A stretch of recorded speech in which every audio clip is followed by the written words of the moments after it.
Hi guys, so have you ever bought ice cream cake? Have you ever bought an ice cream cake that was delicious and the frosting was stable? It was ice cream frosting, but it wasn't melting and just being sloppy everywhere. So today I'm going to be showing you the secret and how those stores do it, that they make an ice cream cake that is not sloppy. Okay, so let's get started. We are going to be needing some heavy whipping cream and some condensed milk. Sorry. Okay, so this recipe today is going to be 200 grams of heavy whipping cream, and then you're going to start to whip it. Yes. Okay, so like you already know, regular ice cream is made out of whipping cream, condensed milk, and some flavoring. So the difference between this is that we're going to be whipping the cream first so it can be stable to a point. And you know that when you want to make maybe regular whipped cream frosting, you use icing sugar, but today we're not going to use icing sugar.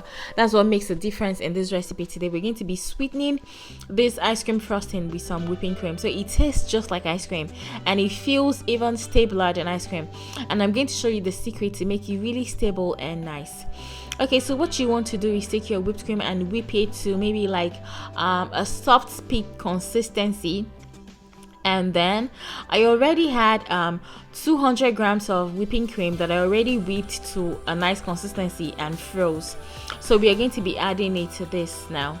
So I'm going to take it out of the freezer. I forgot to film that, I'm sorry guys. So I already made this whipped cream like a few hours earlier and I froze it. It was inside the freezer. So you want to take 200 grams that you're whipping, just whip it to a light consistency, and take 200 grams that you already whipped and you kept in the freezer for at least 2-3 hours. So you want to take that and add it to the one you're whipping, and then you want to add 100 grams of condensed milk to it. So now we have 400 grams of cream to 100 grams of condensed milk. So that's what sweetens it, and it gives you this really amazing ice cream taste, and it is very stable.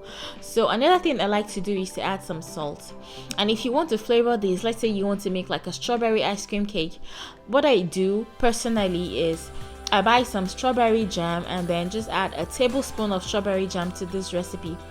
So I'm going to be filling the inside of the cake with actual strawberry ice cream, and then the outside of the cake will be decorated with this because this is a more stable ice cream recipe-ish kind of. So that's how we're going to be doing it today. So I hope you love this recipe, and it was delicious.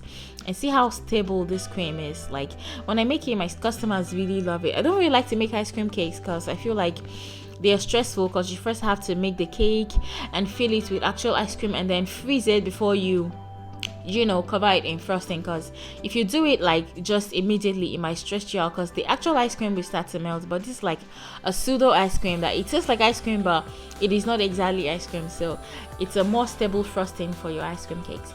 So I hope you enjoyed this video and it's useful to you. So if you try, please let me know in the comment section, and please give me a thumbs up. Please guys, please give me a thumbs up, and thank you so much, and I will see you in my future videos. Bye.